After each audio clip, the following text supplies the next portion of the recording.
And the sun begins to fade. Still enough time to figure out how to chase my blues away. I'm alright up till now. It's the light of day that shows me how. When the night falls, the loneliness calls.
It's making me a man after midnight. Take me to the darkness, to the break of the day.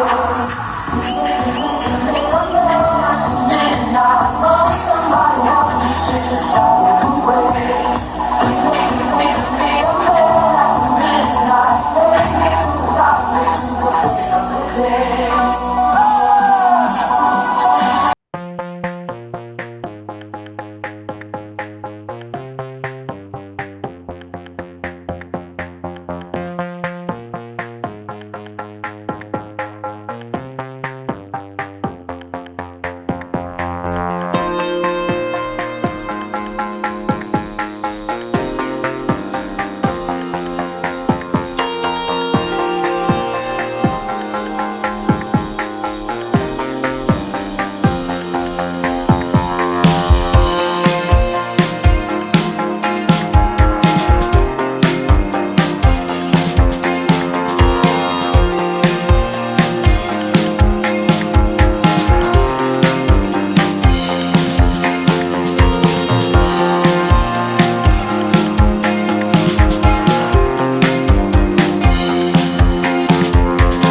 promise tonight that I'm feeling alright. Baby, I don't have a bed, but me out on the line. And whatever it takes, I'm not gonna lie. Baby, don't you know I'm good, baby, I'm feeling alright.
What's up, Madlang people? Woo! Magandang gabi, Madlang people ng Agusan del Sur! Woo! Ha?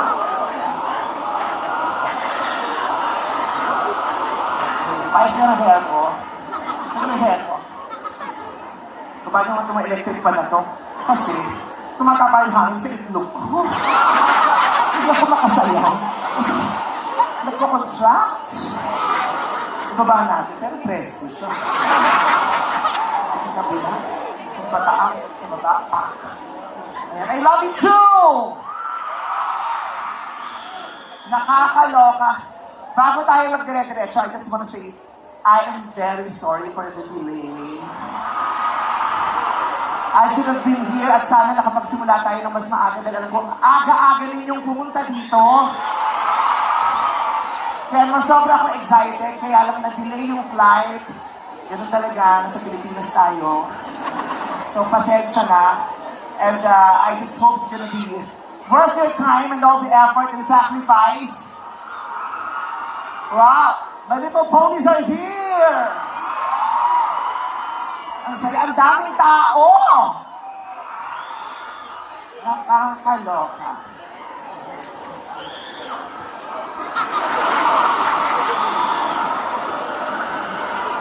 First time ko po rito sa Agusan del Sur. First time ko rito, ay may mga tao pa doon. Totoong tao pala yun nandun sa mga bintana. Akala ko ano lang, painting ng Last Supper. Hinahanap ko nga ako, kanina ko na sino dyan yung ano. Ayan, magandang gabi ho. Mahal niyo ba ako dyan? Talon nga kayo. Meron niyo pala rito? Hindi kayo yun. Charot na joke lang. Ayun, may mga tao din sa taas. Ang daming-daming tao. Pagpunta ako dito, hindi ko alam kung anong i-expect ko. sabi ko, first time ko sa Agusan del Sur, eh, syempre kinakabahan ako dahil bibihira na kami mapanood sa TV because konti na yung reach ng ABS-CBN. Sabi ko, baka hindi na nila ako kilala sa Agusan del Sur. Pero seeing you all guys here tonight, I just feel so loved. Thank you so much. Salamat. At saka kinukwento sa akin ni Gob kanina. Sabi niya, hindi daw sila ang nag-decide na ako ang inviting here to perform, kundi kayo mismo ang nag-demand. Kaya maraming salamat po. Kaya naman, sabi ko, first time at mukhang punong-puno ng pagmamahal sa akin ng Agusan del Sur. Kaya naman, pasensya na hindi ako masyadong nakapaghanda tonight.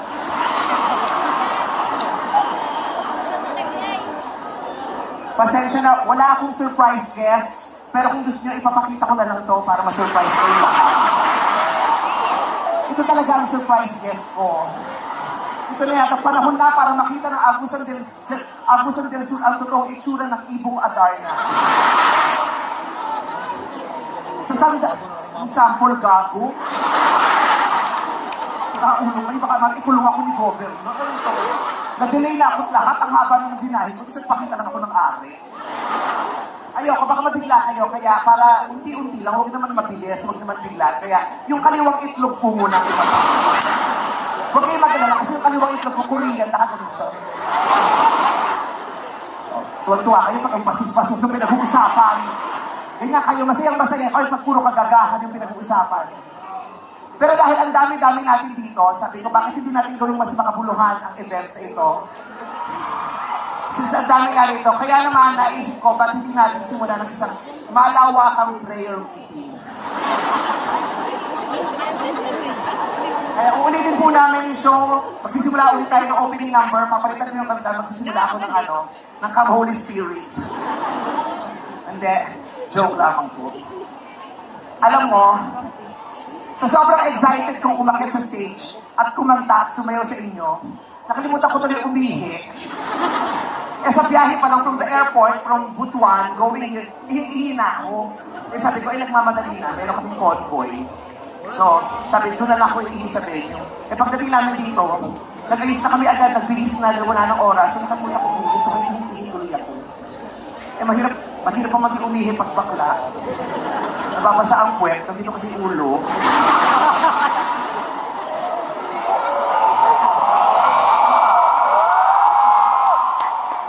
Hoy!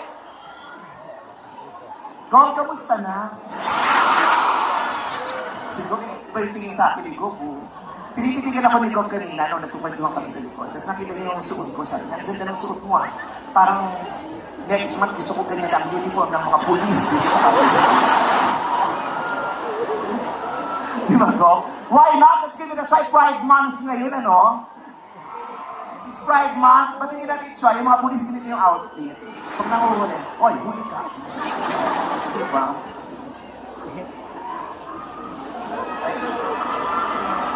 Pinipigil ko talaga yung ihi ko. Kasi pag umihi pa ako, mamaya pa ako makakabalik mga alas 2 na madaling araw. Alam niyo naman, pagpakla, diba? Ang daming tinatanggal na buhol. Diba? Yung mga natay. Kasi hindi ko pa alam kung saan ako papasok. Yun ang problema ko lagi eh. Sabi ko, hindi ko malaman kung saan ako papasok na CR. Tuwing nasa CR ako. Pag papasok ako ng CR ng lalaki, napapaaway lang ako. Kasi alam niyo naman mga lalaki, pag nasa CR, umiihi, diba? Pag may pumasok na bakla, pagpasok pa lang ng pinto, ganyan eh. Yung kala mo laging aagawin yung ari nila. Kaya pagpasok ko, tapos yung gumaganyan, nilapitan ko sa gago ka. Baka pag ito nakita mo, ikaw lumuhod, no? Wala kang talo dito. Tanda mo, pag ang mukha kabayo, ang ari ni Yamato. Kaya hindi rin ako makapag-CR sa babae. Kasi sa CR sa babae, syempre, kung pumasok ko CR ng babae, kailangan kong pangatawanan.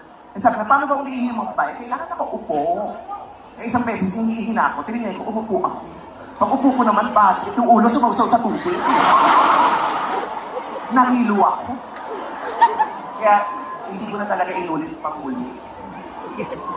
So, ngayon, okay naman, how do I look?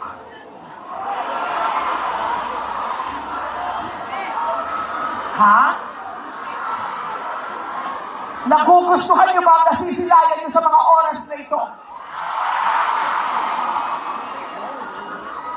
Dumating na ang mahal na Reyna, Your Majesty Queen VG. At narito ako para kamustahin ang aking mga tauhan dito sa Agos ng Sur. Hindi niya na itatanong. Minsan ko nang napag-isipan na lumipat dito sa Agos ng Sur. Dahil sabi nila, dito daw matatagpuan ang mga malalaking ari-arian. So, sino bang nagmamay-ari ng mga malalaking ari-arian mula sa mga lalaking nasa ari? Joke lang. Yung iba hindi pa masyado nakaka-recover magmula nung nakita ko first time ng opening number. Nauunawaan ko kayong lahat. Dahil alam ko naman, hindi nyo na-expect na ganito ako kaganda sa personal. Magpalakpakan na isa, maghiyaw na naniniwala, ang ganda ko sa personal. Ganyan. Nararamdaman kong palaki na ng palaki ang kultong binubuko. Ganyan. Kaya sa lahat ko naman na nagagandahan sa akin, kung active naman ko sa social media, sa Facebook, sa Twitter, sa Instagram, pwede niyo pong gawing ano yan, ha? Pang My Day, o kaya Facebook ka, status, pakilagay naman po, ang ganda ni Vice ganda sa personal. Para kumalat naman ng magandang balita. Kasi social media, papakit ang balita. Para may maganda namang balita na ang ganda pala ni Vice ganda sa personal. Ganyan. At dahil nga, kayo rin, gandang-ganda ako sa inyo at sarap na sarap ako sa nararamdaman mong support at pagmamahal mula sa inyo. The moment I stepped out of the stage, thank you very much. I love everyone again. Thank you very much to Governor Santiago.